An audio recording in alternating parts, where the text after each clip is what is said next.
భావిస్తున్నాం. యా అంకమ్రావు గారు ఇందాక మీరు ఓపెనింగ్ లో కొంచెం పంచాయతీల వ్యవహారంలో గాని ఇట్లా చెప్పారు. కానీ ఇప్పుడు ఇన్ని సమస్యల్లో ప్రధానంగా ఆన్లైన్ బుకింగ్ లో కూడా చాలా లోపాలు కనిపిస్తున్నాయి. లేకపోతే ఈ దూరాభారము ఏమన్నా మీ దగ్గర ఏమన్నా సొల్యూషన్ ఉందా? ఇలా చేస్తే బాగుంటది ఇలా అని ఉన్న విజయచంద్ర గారు చెప్పండి. ఇప్పుడు ఇందాక ఒక చక్కని మాట మాట్లాడారు శ్రీనివాసులు రెడ్డి గారు. మనం కిలో అంటే బియ్యం ఎలా అయితే ఇస్తున్నాం అనే దానికి ఇప్పుడు పంచాయతీలకి అనుసంధానం చేస్తూ అది ఏదైనా ఇల్లు కట్టుకోవాలనుకోండి, నగరాల్లో కావచ్చు పంచాయతీల్లో కావచ్చు అనుమతులు తీసుకొని మొదలు పెడతా ఉంటారు. అంటే సామాన్యుడు ఇల్లు కట్టుకునే వాళ్ళకి, అలాగే భవన నిర్మాణాలు కావచ్చు, లేదంటే అపార్ట్మెంట్లు కట్టుకునే వాళ్ళు కావచ్చు, వ్యాపారాలకు సంబంధించింది కావచ్చు, ప్రాజెక్టుల నిర్మాణాలకు కావచ్చు, ముందుగానే అనుమతులు ఉంటాయి కదా.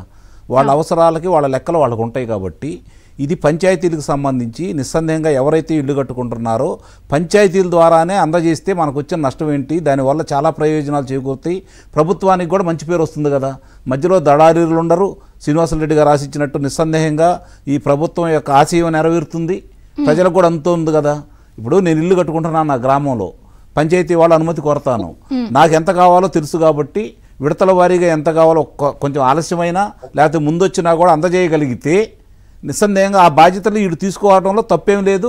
ప్రజలను కూడా భాగస్వాములు చేయొచ్చు, గ్రామ స్థాయిలో కూడా దాంట్లో పెరుగుతారు. వాస్తవంగా చూసుకుంటూ లేదా అవసరాన్ని బట్టి వాళ్ళ కన్స్ట్రక్షన్ ప్లాన్ ని కూడా అప్లోడ్ చేసుకుంటారు. రెండోది ఆధార్ లింక్ కూడా చేయాలి. దీంట్లో ఆధార్ లింక్ కూడా చేయాలి.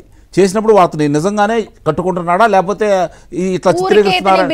ఇప్పుడు ఆన్లైన్ లో అంటే ఆన్లైన్ అయితే ఎన్ని మైలైనా చేస్తున్నారు వీళ్ళు.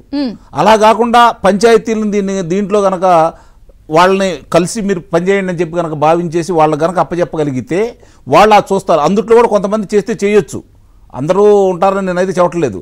కానీ ఎక్కువ మందికి ప్రయోజనం చేకూరుతుంది. ఇప్పుడు గ్రామ స్థాయిలో ఆ పార్టీ కార్యకర్తలు ఉంటారు, ఈ పార్టీ కార్యకర్తలు ఉంటారు, ఏదన్నా జరిగితే దాని మీద బయటకు వస్తూ ఉంటాయి. కాబట్టి నిస్సందేహంగా అరికట్టడానికి ఈ అక్రమంగా వెళ్ళటానికి ఇప్పుడు మీరు అన్నట్టు ఇందాక ఒక విషయాన్ని మాత్రం చాలా స్పష్టంగా ఇక్కడ అర్థం చేసుకోవాలి కదా. ఇక్కడ అవసరాల కంటే కూడా బయట రాష్ట్రాలకి బయటకు ఎక్కువ వెళ్తుంది కాబట్టే కదా ఈ కొరతలు మనకు ఏర్పడుతుంది. ఇప్పుడు మీరు ఉదాహరించినట్టు లేదా బాలకోటయ్య గారు ఉదాహరించినట్టు రేపు పొద్దున ఈ కార్యక్రమాలన్నీ మొదలయ్యి ఈ ప్రభుత్వం అనుమతులన్నీ తీసుకుని వచ్చేసి రాజధాని పోలవరం ఇవన్నీ పరుగులు పెడతా ఉంటే అప్పుడు నిస్సందేహంగా మన అవసరాలు పెరుగుతూ ఉంటాయి కదా. మన అవసరాలు తిరిగిన తర్వాత కదా బయటకు వెళ్లాల్సింది. కాబట్టి ఇంకొక సూచన ఏంటంటే కొన్ని ప్రాంతాల్లో రీచ్లు కూడా పెంచాల్సిన అవసరం కూడా ఉంటుందని అయితే నేను భావిస్తున్నాను.